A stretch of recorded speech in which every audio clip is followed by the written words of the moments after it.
दोस्तों, गुंडागर्दी और दंगों में हमेशा आगे रहने वाला राज्य आज कैसे इतना सुधर चुका है। जहां यूपी के लोग अपने कड़क मिजाज, अनपढ़ और पिछड़े लोगों में जाने जाते थे, वहीं आज सबसे आगे कैसे निकल रहे हैं। यूपी की इतनी बड़ी काया पलट के पीछे आखिर क्या मामला है, जानेंगे इस वीडियो में। और साथ ही जानेंगे कि उत्तर प्रदेश राज्य के बारे में बाकी लोग क्या सोच रखते हैं और आखिर उत्तर प्रदेश में कितना कुछ बदल चुका है और कितना बदलना बाकी है, और आने वाले समय में उत्तर प्रदेश के हाल सुधरेंगे या और ज्यादा बदतर होने वाले हैं। और दोस्तों, इस वीडियो में आपको दिखाएंगे उत्तर प्रदेश से जुड़े ऐसे अनोखे फैक्ट्स जो आज तक आपने कहीं नहीं सुने होंगे। तो दोस्तों, बने रहिएगा वीडियो के अंत तक। दोस्तों, उत्तर प्रदेश एक ऐसा राज्य है जहां की रग रग में भारतीय संस्कृति बसी है। ये राज्य जितना गुंडे, बदमाशों और अपराध के लिए मशहूर है, उतना ही राज्य यहाँ रहने वाले लोगों की दिलदारी के लिए भी जाना जाता है। कहने का मतलब ये है कि इस राज्य में आपको हर तरह के लोग मिलेंगे, जहाँ अलग अलग धर्मों, जाति, समुदाय से जुड़े लोग साथ मिलकर रहते हैं। यही खासियत देश में अनेकता में एकता का एहसास दिलाती है। साथ ही इस राज्य में आपको अनेकों प्रकार के स्वादिष्ट व्यंजनों से लेकर कई तरह के त्योहार भी देखने को मिलेंगे, जो इस राज्यों को बाकी अलग राज्यों से अलग बनाती है। यहाँ की खूबसूरती की बात करें तो इस राज्य में कई खूबसूरत स्थल हैं जो विश्व धरोहर स्थल माने जाते हैं। टूरिस्ट का यहाँ तांता लगा रहता है। और तो और देश का 7वां अजूबा ताजमहल भी इसी राज्य में स्थित है। दोस्तों, बनारस की गलियां हो या काशी का घाट हो, वृंदावन के मंदिर हो या श्री राम का अयोध्या धाम हो, ये राज्य आपको प्रेम और अध्यात्म से जोड़ता है। तो चलिए आज आपको उत्तर प्रदेश लेकर चलते हैं और इस राज्य की क्या क्या खासियत है, उन सब चीजों से आपको रूबरू कराते हैं। भारत में बसा उत्तर प्रदेश राज्य जनसंख्या के आधार पर देश का सबसे बड़ा राज्य है और क्षेत्रफल के अनुसार देश का चौथा सबसे बड़ा राज्य है। राज्य की प्रशासनिक राजधानी लखनऊ है और न्यायिक राजधानी प्रयागराज है। ये राज्य 8 राज्यों की सीमा को स्पर्श करता है। उत्तराखंड, हिमाचल प्रदेश, हरियाणा, दिल्ली, राजस्थान, मध्य प्रदेश, छत्तीसगढ़, बिहार और झारखंड राज्य इसकी सीमा से लगे हुए हैं। साथ ही इसके पूर्वोत्तर में नेपाल देश बसा हुआ है। उत्तर प्रदेश का कुल क्षेत्रफल 2,40,928 किलोमीटर स्क्वायर है। यूपी देश का मुख्य राज्य है। इसकी जीडीपी के अनुसार ये देश के दूसरे नंबर पर आता है। यूपी की 2020-21 की टोटल जीडीपी 17,050 अरब थी। यहाँ विशेष रूप से हिंदी भाषा का प्रयोग होता है, लेकिन साथ ही यहाँ के लोग अपनी क्षेत्र की बोलियां भी बोलते हुए नजर आते हैं, जिसमें अवधी, बघेली, भोजपुरी, ब्रिज, बुंदेली, कन्नौजी, कोरवी और उर्दू शामिल है। साक्षरता दर यहाँ की 67.68% है, जो कुछ ज्यादा अच्छी नहीं है, मगर सरकार यहाँ की एजुकेशन पर काम कर रही है। आने वाले वक्त में हो सकता है कि यहाँ के एजुकेशन क्षेत्र में बेहतर परिणाम मिले। आपको जानकर हैरानी होगी कि उत्तर प्रदेश की कुल जनसंख्या सिर्फ 5 देशों की कुल जनसंख्या से ही पीछे है, जिसमें इंडोनेशिया, भारत, यूएस, ब्राजील और चीन आते हैं। इसके अलावा बाकी देशों की तुलना में सिर्फ उत्तर प्रदेश की जनसंख्या ही सबसे ज्यादा है। यूपी में 79.73% हिंदू, 19.26% मुस्लिम, 0.32% सिख, 0.18% ईसाई धर्म और बाकी अन्य धर्मों से जुड़े लोग रहते हैं। इस राज्य का इतिहास 4000 साल से भी ज्यादा पुराना माना जाता है। यहाँ कई ऐतिहासिक स्थल मौजूद हैं जिन्हें देखने देश विदेशों से लोग आते हैं। यहाँ तक ताजमहल, फतेहपुर सीकरी और आगरा का किला विश्व धरोहर स्थल में शामिल है। इनके अलावा भी उत्तर प्रदेश में अनेकों पर्यटन स्थल हैं। आपको बता दें कि देश के सिर्फ इसी राज्य में करीबन 7 करोड़ टूरिस्ट हर साल आते हैं। टूरिज्म भी यहाँ की इकोनॉमी का एक महत्वपूर्ण हिस्सा है। सिर्फ ताजमहल को देखने के लिए आए टूरिस्ट से राज्य ने साल में 78 करोड़ की कमाई की थी। साथ ही आध्यात्मिक नगरी वाराणसी, अयोध्या में और वृंदावन में भी टूरिस्ट की भीड़ लगी रहती है। स्पिरिचुअलिटी को जीवन में उतारने के लिए यह सबसे बेहतर जगह मानी जाती है, जहाँ कई भटके मुसाफिर अध्यात्म से जुड़ने के लिए यहाँ आते हैं। यहाँ के त्योहार और मेले भी लोगों को राज्य की तरफ आकर्षित करते हैं। त्रिवेणी संगम पर लगने वाला माघ मेला, कुंभ मेला और गोरखपुर के गोरखनाथ मंदिर में मकर संक्रांति पर लगने वाला खिचड़ी मेला राज्य के प्रमुख उत्सवों में से एक है, जिसका आयोजन बड़े पैमाने पर किया जाता है। इन उत्सव में करोड़ों लोग हिस्सा लेते हैं। गौतम बुद्ध ने अपना पहला उपदेश इसी राज्य के सारनाथ नगर से दिया था और उनकी मृत्यु इसी राज्य के कुशीनगर में हुई थी। ये दोनों ही नगर धार्मिक रूप से मुख्य माने जाते हैं। साथ ही सारनाथ का अशोक स्तंभ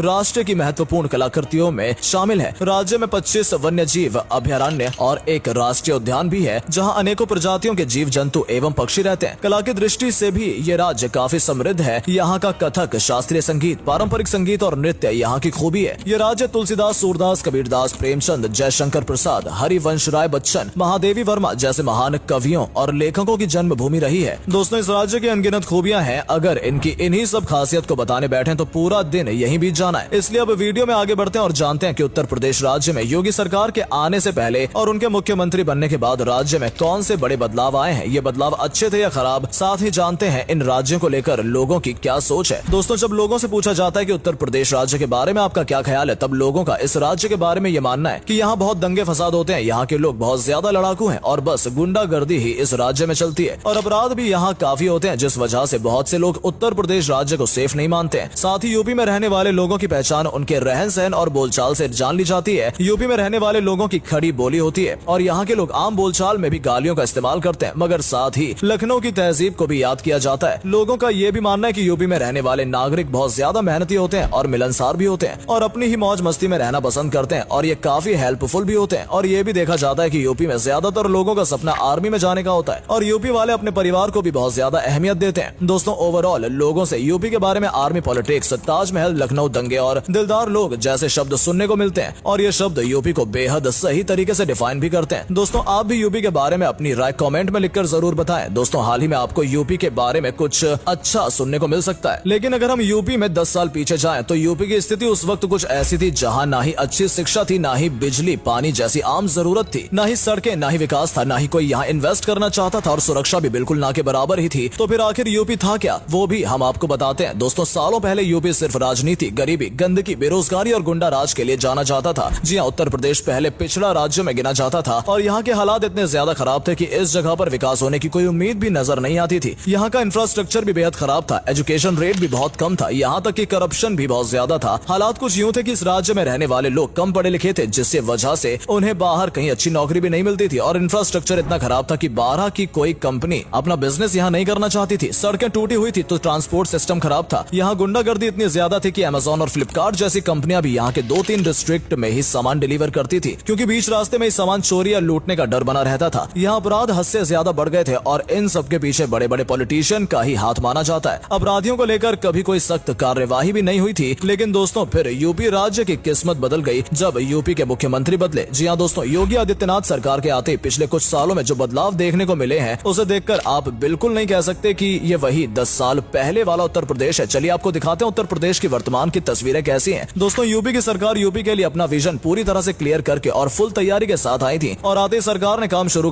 कर दिया। यहाँ के इंफ्रास्ट्रक्चर को बेहतर बनाया गया और दोस्तों पूरे देश में आज सबसे ज्यादा एक्सप्रेसवे उत्तर प्रदेश राज्य में ही है। ट्रांसपोर्ट सिस्टम सुधरने से लोगों का समय ही नहीं बचा बल्कि एक अपॉर्चुनिटीज भी राज्य में आई है। और दोस्तों बीते कुछ सालों में सरकार ने जो गुंडों के खिलाफ सख्ती बरती है वो शायद ही यहाँ अभी तक किसी ने बरती होगी और हर मामले में सरकार ने तेजी से कार्रवाई की है। अगर आप पहले के और अब के आंकड़ों की तुलना करेंगे तो आप ये खुद देख पाएंगे कि यूपी में पहले के मुकाबले क्राइम रेट बहुत कम हुआ है और यहाँ रहने वाले पुरुष और महिलाएं खुद को अब पहले से ज्यादा सुरक्षित महसूस करते हैं। ये बात इस राज्य की पुलिस खुद एडमिट करती है कि पहले यूपी में बड़े बड़े गुंडे माफिया को नेताओं का सपोर्ट मिला करता था, जिसके आगे पुलिस को भी बेबस होना पड़ता था। वहीं दूसरी ओर आज के वक्त पुलिस को अपनी जिम्मेदारी और कड़े एक्शन लेने की खुली छूट दी जाती है। यहाँ पहले के मुकाबले में डिस्क्रिमिनेशन और वायलेंस काफी हद तक कम हुआ है। इतना ही नहीं दोस्तों, अगर आज के वक्त आप यूपी के अस्पताल और स्कूलों में भी नजर डालेंगे तो आपको एक से बढ़कर एक सुविधाएं देखने को मिलेंगी। यानी यहाँ शिक्षा और चिकित्सा क्षेत्र पर भी बराबर ध्यान दिया गया है। आपको जानकर हैरानी होगी कि राज्य में पहले से 150 गुना ज्यादा टूरिज्म बढ़ा है, जिससे राज्य की इकोनॉमी पर भी अच्छा प्रभाव पड़ा है। साथ ही कई बड़े बड़े इन्वेस्टर्स आज यूपी में इन्वेस्ट करने के लिए तैयार रहते हैं और गुजरात, महाराष्ट्र, तेलंगाना जैसे राज्यों की जगह यूपी में इन्वेस्ट करना चाहते हैं। यहाँ जितनी ज्यादा आबादी है उस हिसाब से राज्य को संभालना बहुत बड़ी बात है और ऐसे में राज्य कोरोना महामारी में भी उभरने में काफी हद तक कामयाब रहा है। दोस्तों जैसे जैसे यूपी की तस्वीर बदली है वैसे वैसे लोगों के विचार भी यूपी को लेकर बदले हैं और दोस्तों इन्हीं सब कारणों से योगी आदित्यनाथ दोबारा यूपी के मुख्यमंत्री बने हैं। और इतना ही नहीं बल्कि बाकी स्टेट के लोग भी अब अपने राज्य में योगी की सरकार जैसी सरकार ही चाहते हैं। दोस्तों हालांकि राज्य तेजी से आगे बढ़ रहा है मगर अभी भी राज्य में बहुत से काम होने बाकी हैं। कहा जा सकता है कि अभी यूपी पूरी तरह से विकसित तो नहीं है लेकिन विकासशील जरूर है। सरकार ऐसी सही दिशा में काम करती रही तो धीरे धीरे यूपी राज्य देश के विकसित राज्यों में गिना जाने लगेगा। बताया जाता है कि आने वाले वक्त में यूपी के 12 शहरों में मेट्रो चलाई जाएगी, एयरपोर्ट डेवलप किए जाएंगे, धार्मिक तीर्थ स्थलों को बेहतर बनाया जाएगा जो यहाँ के टूरिज्म को बढ़ाने में मदद करेगा। इनके मुख्य रूप से गोरखपुर, विंध्याचल,